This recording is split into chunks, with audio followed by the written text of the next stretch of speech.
Methods, and I would like to thank Yunus Emre Enstitüsü London for hosting me today for this talk.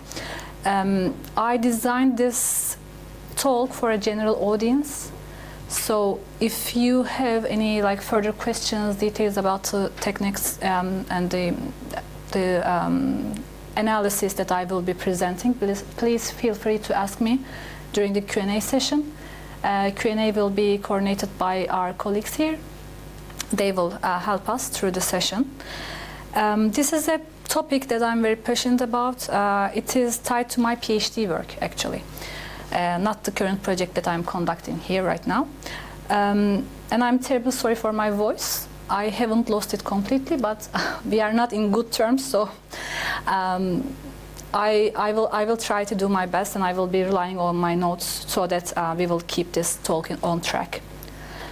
So let's start with the agenda today. No? Onda öyle bir özellik olması geriye it's not full screen yet. Is it working now? Please. Yeah. Can I just maybe I just nod you to change the slide. Thank you. So for today, we will start with defining what is youth language, and then some perceptions about youth language, why to study it, how to study it. I would like to also talk about the studies on Turkish youth language, and finally, corpus methods. What are corpus methods? How do these methods add to our knowledge about youth language? We will be discussing these with some examples. And I will also talk about my PhD project as a part of this. So, language is never static. It evolves all the time and is shaped by the people who use it within different contexts, within different environments, also for different purposes, right? And you can use different versions of your language in different contexts, depending on your purpose again. For instance, let's talk about English. The English you use for an academic purpose, let's say written academic English, is different from the spoken informal English that we use in daily lives here in London. How is it different? The vocabulary to some extent is different. The phrases, the grammatical phrases, they are different to some extent. Also in spoken language we use gestures, our tone of voice, those kind of things while we are interacting. So that's the difference between the contexts, the modes. That's also part of what kind of message you want to convey with different types of language. Also, it can be different based on the speakers. So, is the language same spoken by an adult, let's say 40 years above, an adult speaker? Is it the same with the language spoken by a younger person, let's say in her or his teens? No, maybe the hunch feeling or the impression you might have might be no. It's not the same. But how to prove it? How to identify in what ways they are different, if there is such a difference? To answer that question, of course, we need evidence, and that evidence is linguistic evidence. And we need a systematic investigation of that evidence, and a methodology, of course. And then comes linguistics. Which is the scientific study of language, its components, how it functions in society, how it changes over time, among many other things. And for today's talk, we will be talking about youth language, why and how to study it, and some emerging insights from Turkish youth language research. I'm guessing this term, youth language, might have triggered some connotations with you already. It sounds a bit straightforward, but this labeling inherently brings some terminological debates in linguistic circles. Some questions are, very basic questions are, what is youth, what is language? If we start with youth, for instance, the definition of youth has been changed over time in response to different historical, cultural, political, and historical contexts. It's actually an invented concept in Western societies after like 19th century due to industrialization. Before that, it was just the transition from childhood to adulthood, very like abrupt transition. But due to industrialization, there was this period in which people need to receive apprenticeship training, education, also like labor. That was also based on new laws. That's why this period was invented to define a period between childhood and adulthood as a distinct period in life. Age seems to be like a parameter when you want to define who is young. However, that also depends on the context, the culture, globally. So is it like, are you referring to the social age? Are you referring to biological age or chronological age? They might be different. They might mean different things. It's often culturally specific. There's also usually a culturally specific age range to define who is young. So is the cutoff point the puberty? Is it the age of, like, let's say, marriage? Is it being economically independent? These are all different questions, and the answer is always different. If you want to see, like, let's just try to define the youth based on institutions, how they define it. That's again different based on different institutions. UNESCO, for instance, defines who is young as like people between 15 to 24. When you look at World Health Organization, that's 10 to 29. And for like Turkish governmental statistics, we take 15 to 24. My research is usually on urban settings, young people in education or in labor, let's say. So I usually go with Turkish statistics, 1 or 2 years, give or take. That's also flexible, so there is no clear cut, as long as you just justify it. So what happens when we say language of youth? Is it something like English, Turkish, language of youth, something very distinct? We actually don't claim that there is a substantial difference in terms of the separate set of rules, syntax, morphology, phonology when we say language of youth. Rather, it says the systematic language patterns by young speakers of a language when you compare it to the linguistic practices of other speakers who are not part of that young speaker group. And in my works I use this language, youth language, as an umbrella term to refer to general linguistic practices. When you look at the literature, you would just see that there are many different concepts have been developed to refer these linguistic practices. Of course, they are like they all depend on different contexts, different research questions, and such. With youth language, I would love to highlight some issues, some defining characteristics. Like it is, as I mentioned earlier, it's very systematic. If you want to define it as a youth language, it should be a systematic collection of patterns, linguistic patterns.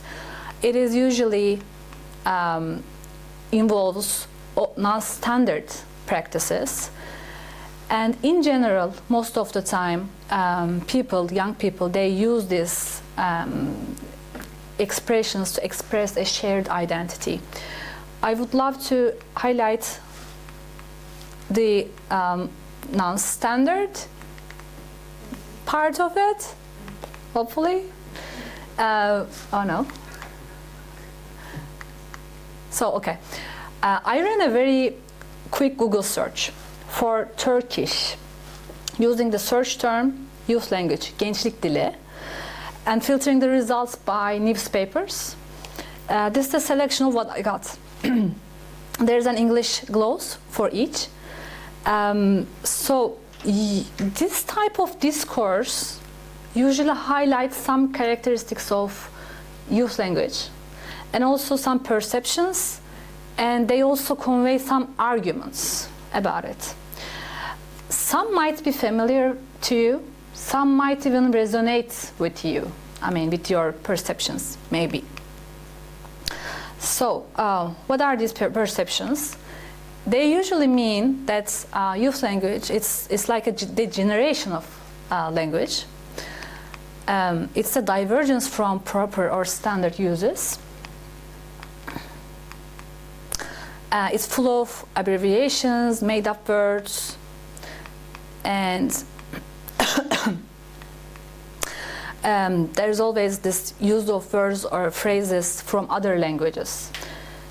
And all these are in negative connotatively, like they are negatively connotated in this discourse. They represent a perspective that we call in sociolinguistics deficit paradigm, which means that young people's linguistic behavior is inherently inferior or lacking or incomplete when compared to standard or what is dominant in that speech community. But now we have a performative turn in sociolinguistics, in linguistic circles, and the recent paradigms, they examine these linguistic practices in a way to show that young people are not really lacking, they don't have incomplete competencies, but rather they use these forms consciously for some purposes. They manipulate language within some relevant contexts. So it's a conscious process for some interactional goals. So instead of these perceptions, you can talk about self-expression, actually. Linguistic change and innovation, creativity, and that it's a very dynamic and adaptable communication. And it's because of all these fascinating aspects that linguists are very keen on examining, investigating youth language. This is a quote I like a lot, which highlights the important and fun part of youth language.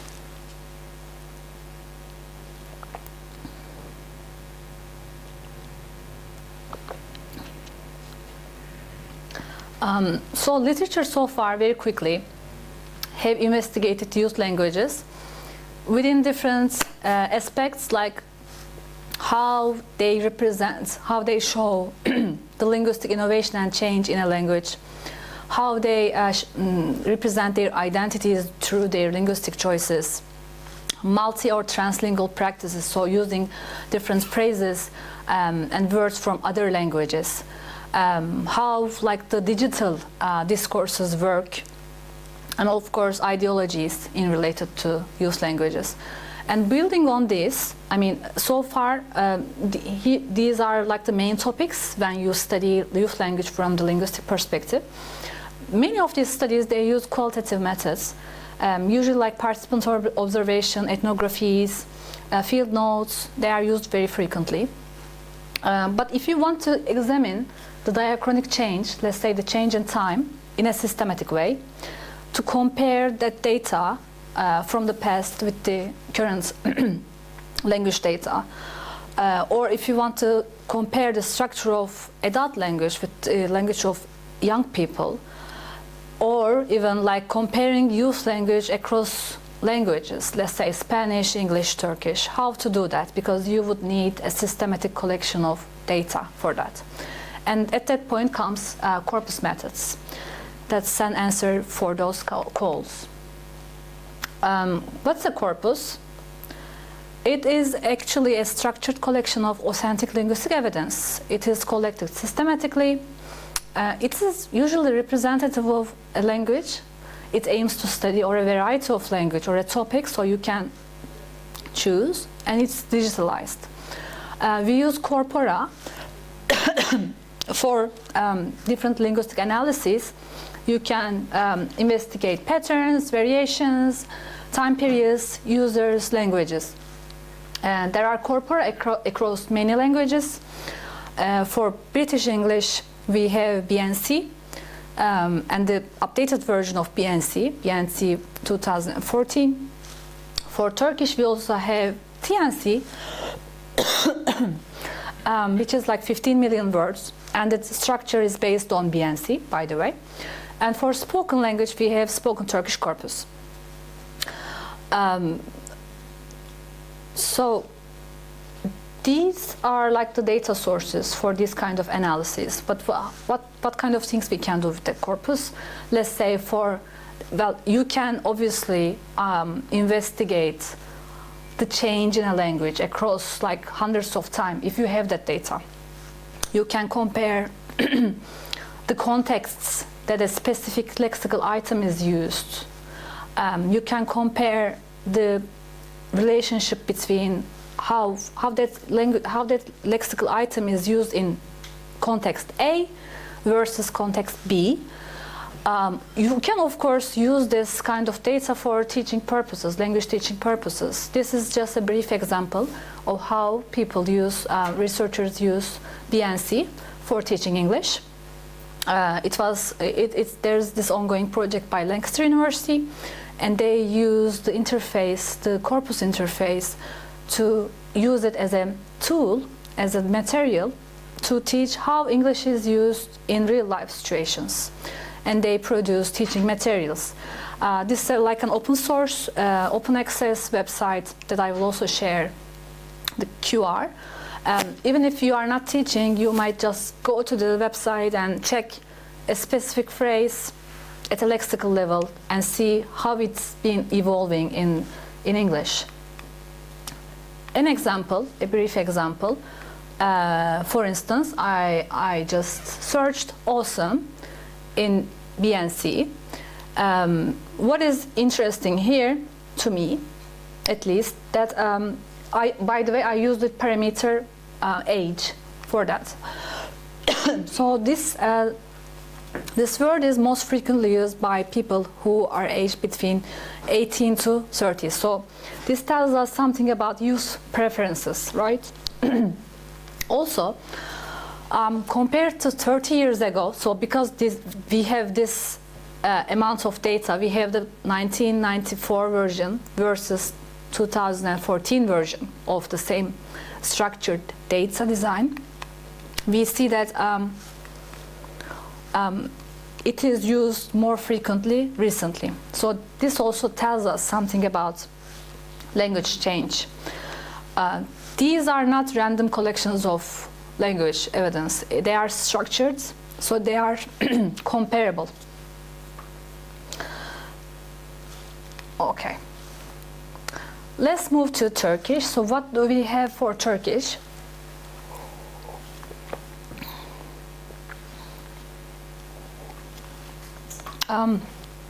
There's a huge population of Turkish speakers worldwide, and the youth among it is very huge, very big portion. But when we look at the linguistic studies, unfortunately, we don't have much. There is usually a lack of naturally occurring data in the research. We don't really have systematic methodologies adopted so far. And this deficit paradigm that I was talking about is still present. For other languages, just focusing on youth language, there are many corpora. So these systematic collection of words. I mentioned that we have corpora for Turkish, like TNC and STC. These are the national corpora. But there is no youth language available within those corpora. So that's why, to fill that gap, I compiled the first corpus for Turkish youth language as part of my PhD work. It consists of high schoolers at this stage, between 14 to 18 years old. And it's across Turkey. It has face-to-face and online communication. It's spoken data. And number of speakers in each groups are 2 to 3. And I have like 26 hours of speech, thank you, in this corpus.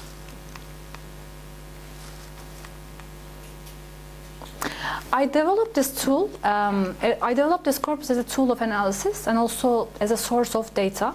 And what it will help us to investigate is to describe the architecture of Turkish youth language, explore the socio-pragmatic patterns, trends in contemporary Turkish, also some cross-linguistic comparisons. Current version is just spoken, but it will expand over the years and it will include also written and digital discourses as well.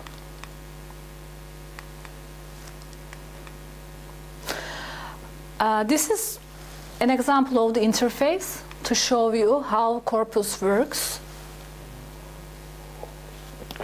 So the search term here is aynen, exactly, which might be interest to you.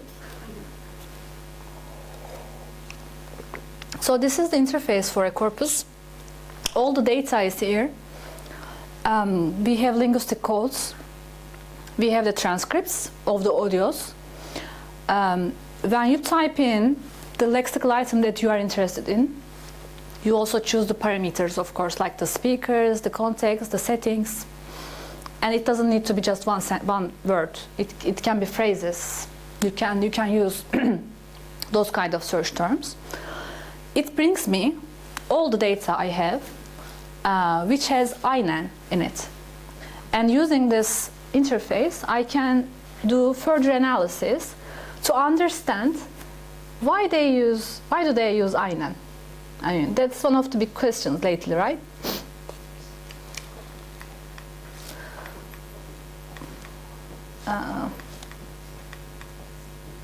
Okay, so here is a hypothetical exchange between two young Turkish speakers. If you're a Turkish speaker, you would probably say that these are typical phrases or expressions you might hear when young people speak nowadays. But again, this is a hunch. This is an anecdotal experience, a participant observation. How do we know that they really use this kind of items frequently? That's the part corpus tells us, the results. So in my corpus, I ran a keenness analysis. In corpus linguistics, this is one of the analyses that we run to see how this amount of data is different compared to another kind of collection of data.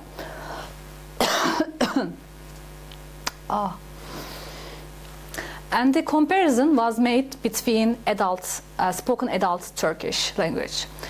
And these expressions, these lexical items were among the words which were statistically most frequent in my data.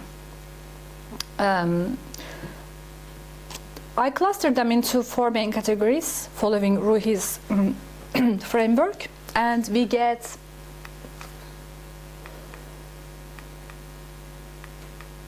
something. We will get something. We get intensifiers, vague expressions, vagueness markers, or response tokens and vocatives. So these are like the representatives of these categories in the data. I think you are also very familiar with. I will briefly show examples for each category now. Intensifiers are words used to exaggerate or diminish the message conveyed in language. And in my data, I have like 29 types of intensifiers in youth language. This is just a portion of it. You can see total numbers of tokens in the whole corpus. So let's say that it's like 300 something. We have this amount in the corpus, but 148 of it are used as intensifiers. Distribution across genders, that's also present. All of them are very interesting, but I will just highlight a specific one for you today, and that is bitik. Bitik roughly translates as a bit. It's something. It is an emergent intensifier in Turkish, at least for me, through my analysis. It wasn't present in the data that we have back in early 200s, 2000s, the results show that tık is the imitative sound like this. This is a tık. This is actually an inanimate imitative, that orthographic representation of that sound, tık. It was not used like that in the past, but through the course of time, it has undergone delexicalization, what we call as delexicalization in linguistics, and it has lost its original meaning. Now it has been turning into an intensification marker.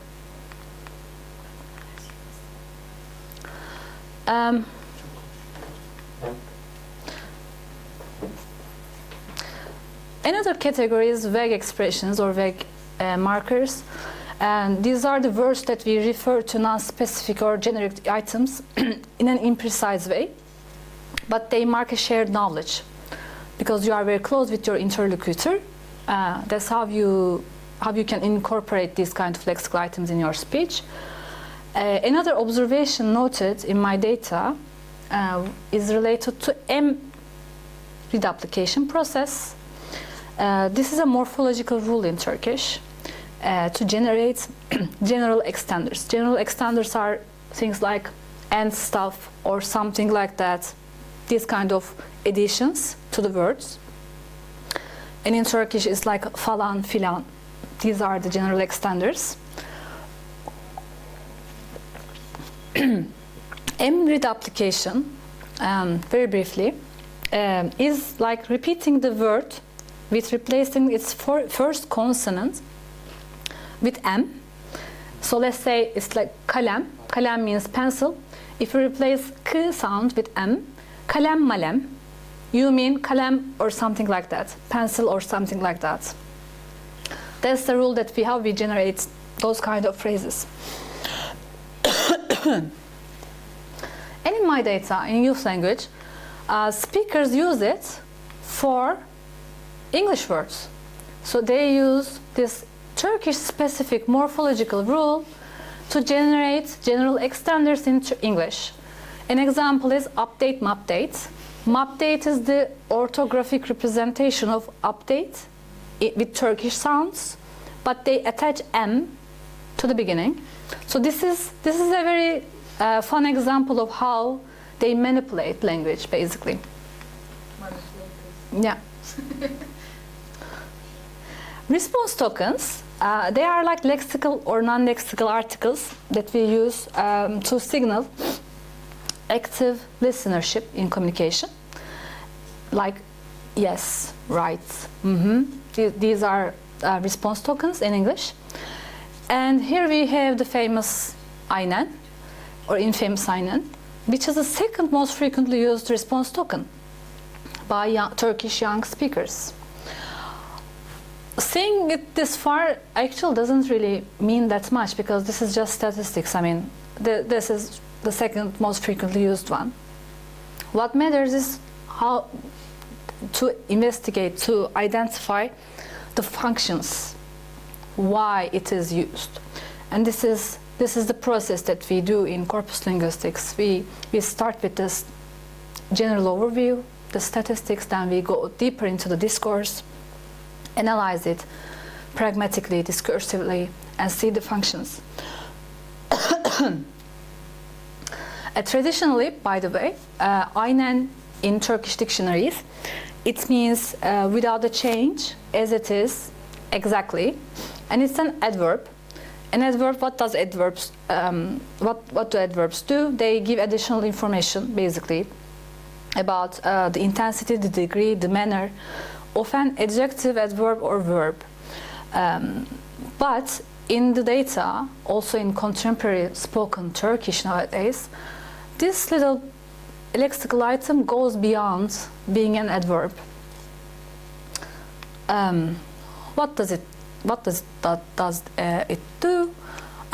It functions as a continuer, a convergence marker, engagement marker, and information receipt marker.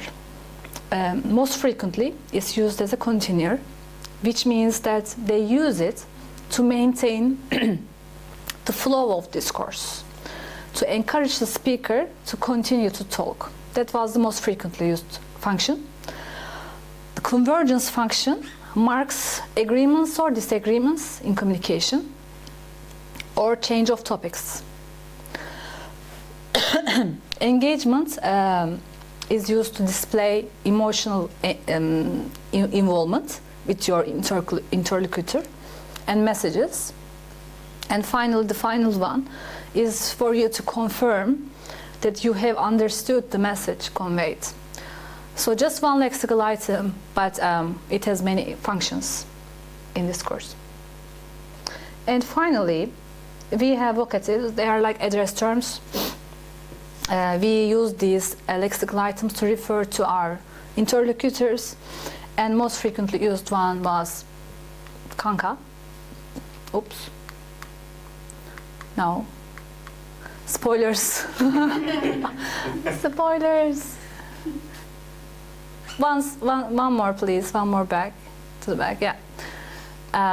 Kanka and its derivatives. So it goes like kanki, kanka, kanks, and other versions are also possible. I analyzed the functions for this one as well in my data. And it's not just for like referring to your friends. It does something when you are communicating, right? So the most frequently used function was topic management, expanding the topic, shifting the topic, changing the topic. When they insert kanka, they close the topic, summarize the topic, like that. Or they also use for relational purposes. A bonus information here, the richest category for vocatives, for address terms, it's not here, but goes like this in the table, was insults, insult terms, swear words. They are also used as vocatives in Yunus language. Yeah.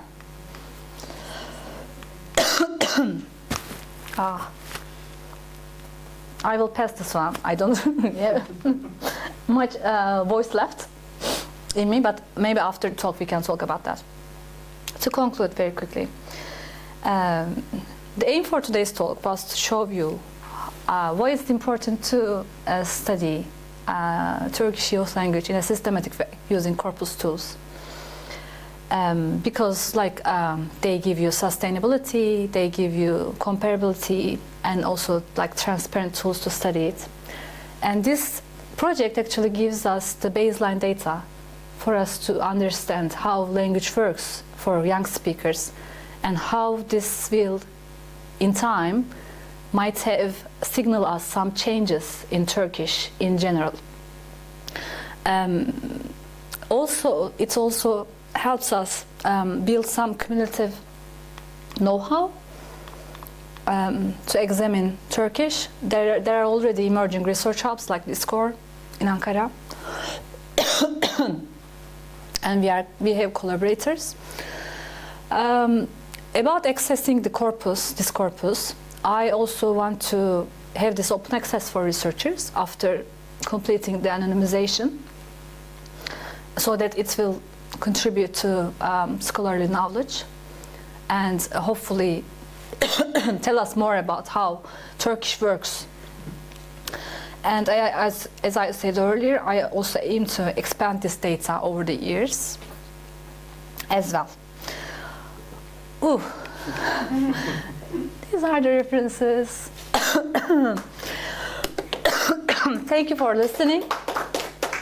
I'm so sorry for my voice. I have publications coming up, so if you're interested, if you would love to hear more, you can just email me or follow me. This QR will guide you to the whole project if you're interested, again. Thank you for your time. Thank you so much.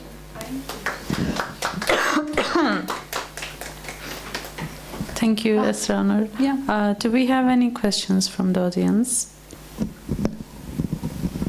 Actually, Should I? You're right. Do you have a voice left? Okay. We will see. Okay. I have two questions. Okay. The first one is quite general, but I think it relates to the topic. I just wanted to ask first that one. You know, we usually say that, you know, in time, the richness of our language is diminishing, you know, every time we hear this. Is it a fact? Is it always like in time, the variety of the words we use, is it decreasing all the time? Is there any data for that? Or this is just a... You gave the answer. Is there data for that? Yeah, that's... Yeah. No problem. I mean, right? This is the first corpus for Yeah. Turkish language. Yeah. We have two general corpora for Turkish, TNC and STC, which are very recent. Right. So all the information we have, or all the arguments that people talk about, like this is the part of the lexicon, the vocabulary we are losing. That's based on their perceptions and their observations, of course, their own research, of course. But if you want to make such a generalization, you have to have the data of the whole population, Right. and we don't have that Right. to say that. Mhm. And another important point is that I talked about deficit paradigm. How people think that if you are not using Turkish the way that is used by the let's say people with high education backgrounds, then that's not the perfect Turkish. But is it so? I mean, these are all belong to perceptions within language ideologies. And language is something that evolves over time. It changes. The words that we are using right now, we might be very confident in some that they are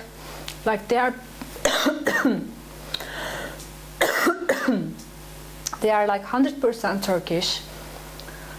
They belong to perfect Turkish vocabulary. But they might have entered the Turkish like 100 years ago. We have all Turkish. We are coming from this. There is this timeline of Turkish. Of course, it evolves, it changes. We have the baseline, very like roots, very basic vocabulary, lexicon. But it's part of how language evolves and changes. So there is nothing that's I think. That we should be scared of, right. That it's deteriorating, it's degenerating, there is this divergence. It's just part of how it works. Right. So for Turkey, there's a lack of data, obviously. Yeah. I was wondering, for example, for English, which we have a lot more data, Yeah. do we have that kind of data that shows that in time English language is like the use of the words for the same thing is like diminishing? Like, do we have that kind of thing, or is it also just yeah?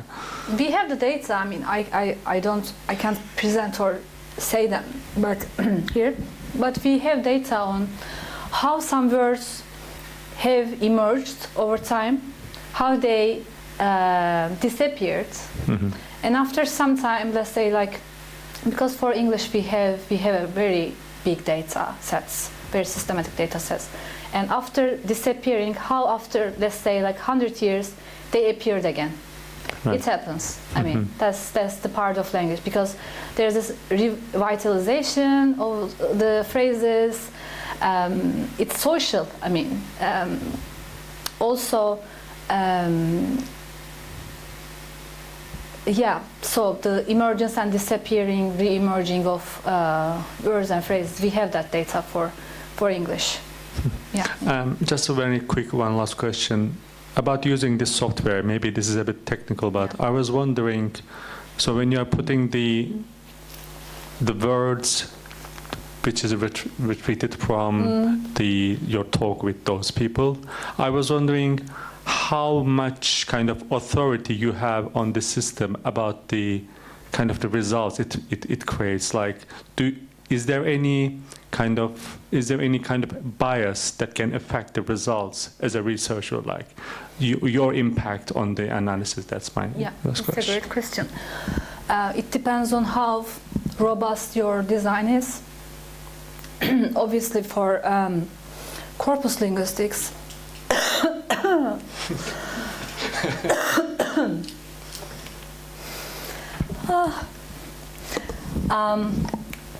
how you collect your data actually shows us is the output that you will get in the end. So if sampling is very important for corpus linguistics. You cannot just go to the streets and just collect data.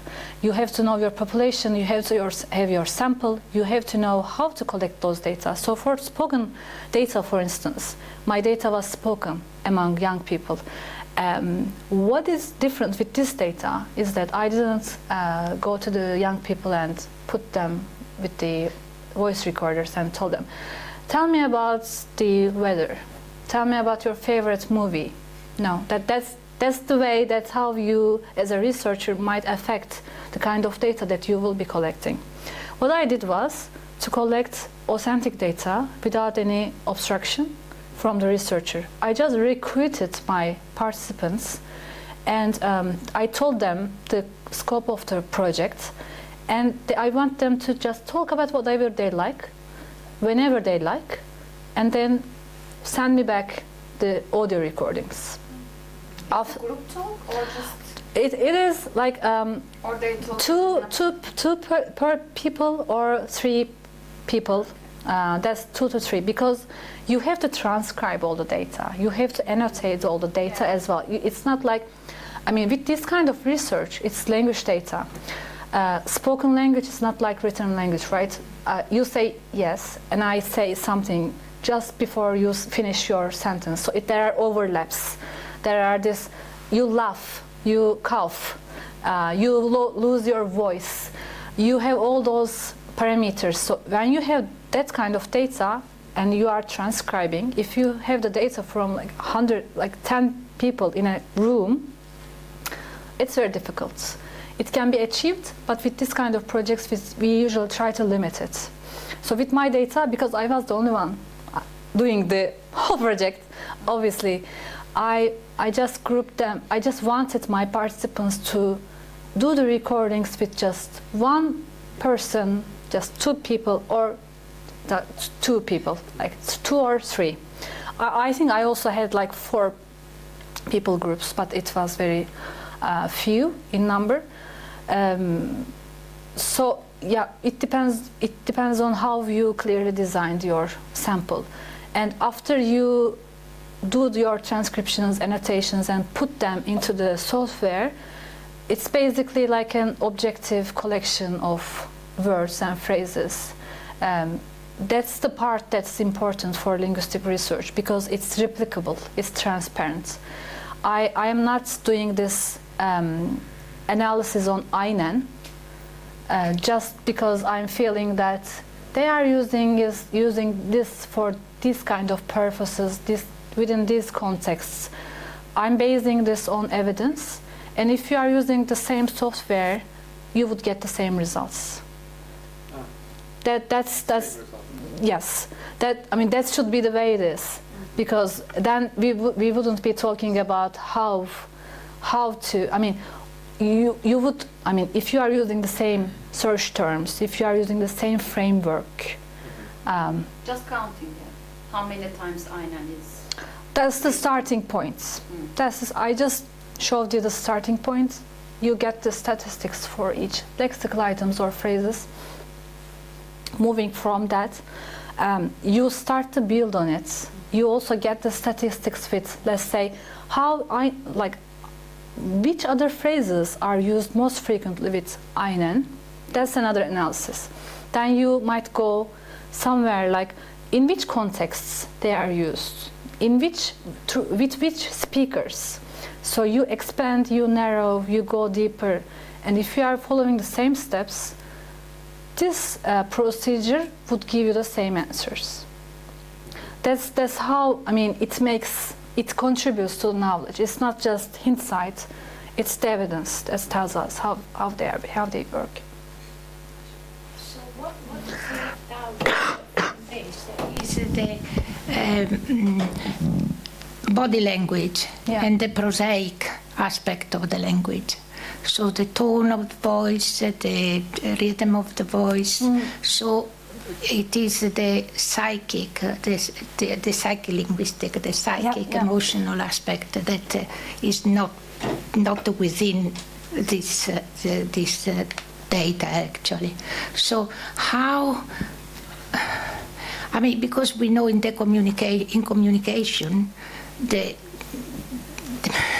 the meaning actually are communicated more through body language and the tone of the voice, the facial expression, the look, and so on. So that aspect, how is researched? Yeah. So if you are a written corpus, if you just have text, you cannot see that. But if it's a spoken one, and this is, I annotated. By annotation, I mean putting the codes. We have the transcript, and I also code when my speaker whispers, when my speaker shouts, when coughs, when there is the change of voice, when they are laughing. All those prosodic changes, they are marked in this data. And depending on your research focus, if you're a psycholinguist, I'm not. I'm more interested in discourse. I just mark the basic ones that are meaningful for my research, but you can go back to the data and mark more details. And then you might see the change of tone of voice and everything, because you have the data. I mean, when you use transcripts, I wasn't able to show you, but with, let's say, INEN, we saw the lines, we saw the parts of data that those speakers used INEN. If you click on each of them, you could also hear that. So you have the audio. You have the audio as well. Evidence, but you don't have the image. No, because I didn't collect video data. This was audio, but you can. I mean, that's another, There is research on it, of course. It's multimodal corpora. If it's multimodal, you have the videos, you have the audios, you have all the symbolic and everything there. But again, it's more labor intensive. And of course, it depends on your research. If you are interested in gestures, and that's the data that you will be collecting. But there's, And also in the criteria with the choice of the sample, did you only use that the first language is Turkish, or they are bilingual, or did you discriminate? I didn't, but it was like, so this research was focusing on Turkish language. That's why I wanted them to use Turkish proficiently. I asked them, all of my participants, what are your languages? What is the dominant one that you are using? It was all Turkish for them. And the main reason is because they're high schoolers in Turkey, and they are from state schools. English is just a course until that level. So if they are not bilingual by family or with another heritage, it's to be expected that Turkish would be the dominant one. And that was actually my purpose anyways. But if I had that data, I would also include that. I'm planning to collect more data. Now, this was high schoolers. Now I will probably have data from, I'm hoping to have data from university students. I took my degree from CoTY, for instance. It's an English medium instruction university in which students use English within their informal settings as well. They are highly proficient, not just for the sake of courses. So that data, that kind of data, will be probably much more different. Will show me more like code switches between languages and other users. But I was sorry, I was thinking more, of the switching between Turkish and the other not English language or foreign language, do you know, other from other community or other, you know, which is different from English or from Spanish? You mean in terms of literature or this data? This data. Well, you have already explained that. Yeah. This data it was the index language. Yeah. Yeah, yeah. Yeah, but I was thinking about Turkish speak, I don't know. Yeah. Or other languages within Turkey. There are projects in Germany. Actually, they collected that data for immigrant Turkish children in Germany. So they have like German and English and Turkish in that data from children. Well, this is the first one for Turkey. That's why there isn't any other, at least what we call as corpus. But as we have more data, we will probably have like languages from minorities, other languages, of course. I mean, that's to be expected because that's the linguistic landscape of Turkey. Yeah, I did research on the Italian, the adolescent Italian second generation who live born here actually, and they're all, you know, this is why I'm interested. Yeah, thank you so much.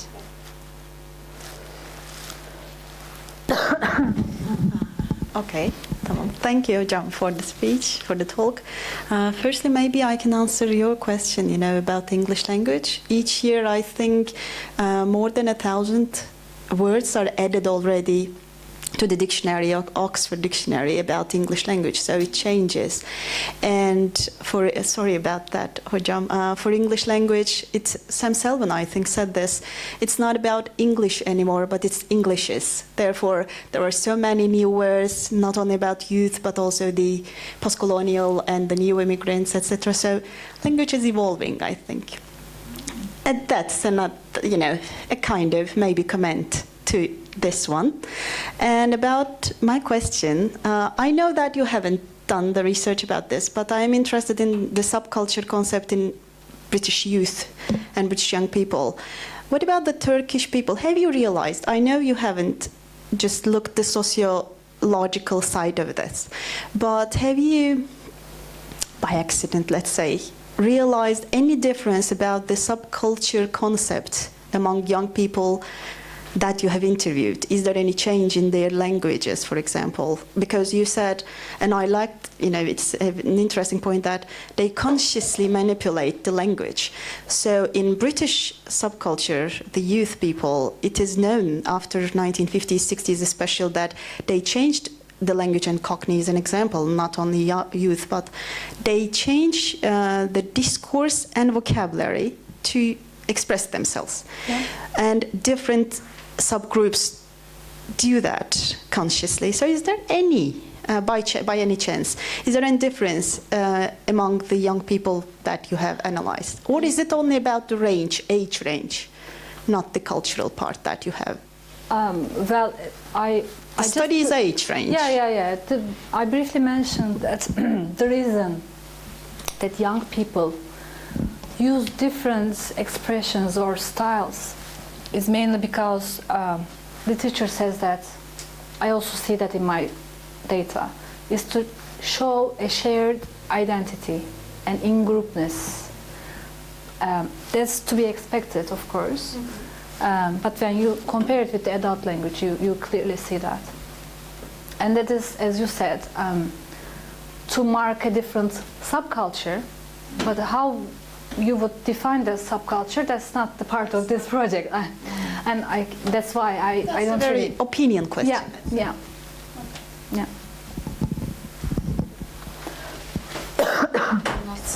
Yeah, just a quick question about these corpus indexes of British and Turkish. I found very interesting. There's a huge gap. 100 million words in British one, and the other one was national corpora, you mean? Yeah, national corpora. And is it because of the data, or is it because of the how we construct a meaning in Turkish and in English? Yeah. What do you think? I mean, why there's a huge difference between these two different, language? That's not because that's Turkish project group wasn't able to make that corpus 100 million. They could, but I mean, this is a research project. That's why it's just the matter of budgets, resources. It doesn't really tell you anything about the content or the nature of the language itself. But the point with this kind of projects is because they are digitalized and we have the statistics, the analysis, statistical analysis that's based on language data, which tells us that the size doesn't really matter. I mean, if it's like 100 million for BNC and like 50 million for Turkish TNC, if you are using the same comparisons to the same statistical models, it gives you the same results. Okay. And the idea is not to capture everything in the language. It doesn't tell you that British English has more words or phrases than Turkish. It's just the matter of the scope of the research project. Okay. They are comparable because they have the same design. Design should be the same. Okay. The sub-components. Yeah. Is it again the spoken language? It's not the written one. This corpus. Is it This one, mine? no the one Turkish TNC, that's TNC. written, 90% is written, 10% is spoken, but we have a spoken corpus, just spoken component. What about the British one? This 1 million, 100 Yeah. million. Is it again based on written language? Or? No, it also has spoken component, and it's a huge component compared to Turkish version of it. But again, I mean, this. It's an old one. BNC is Yeah, just, it's- for a long time. They I mean, we even have the older ones than BNC. We have brown corpus from 1960s. But Turkish one, the first Turkish one is from 1990s. So it's a very recent research, emerging research for Turkish language. That's why it but has if just it's started. like if it's based on the written one, you can do the diachronic analysis, or you can do retrospective analysis. They do that. Yeah, they do that. But it's interesting they don't do that. What is the reason behind it?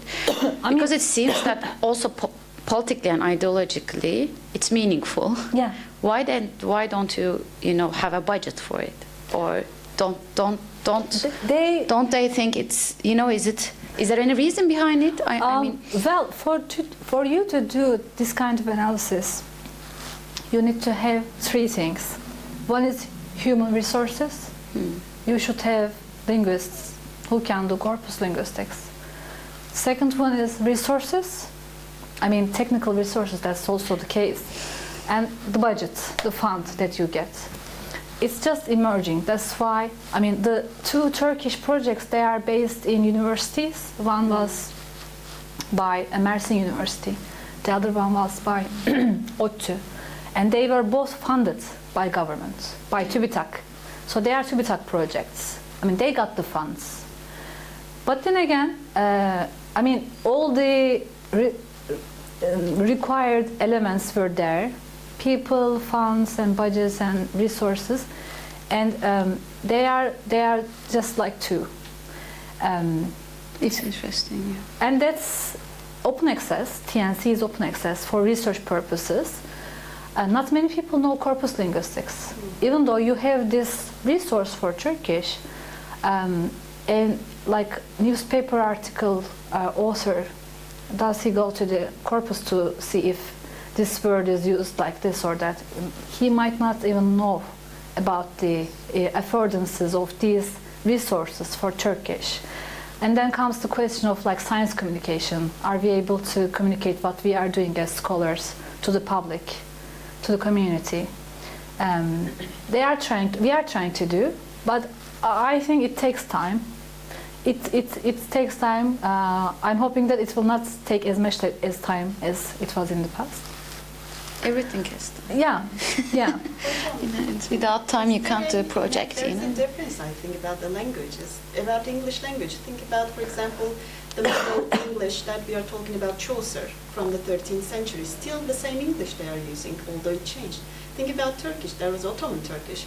So it should be transcribed, first of all, to modern Turkish in order to be inserted to, I think, if I'm wrong, I'm not sure, but the Ottoman archival documents need to be, first of all, need to be transcribed to modern Turkish in order to enter the corpus to the modern language. If I don't know. Maybe you can, you know, It's the spoken language probably wouldn't be so different than what we are talking now in Anatolia. But probably, I don't know. Yeah. You know, it's. We have archives, of course, but they are not in corpus format.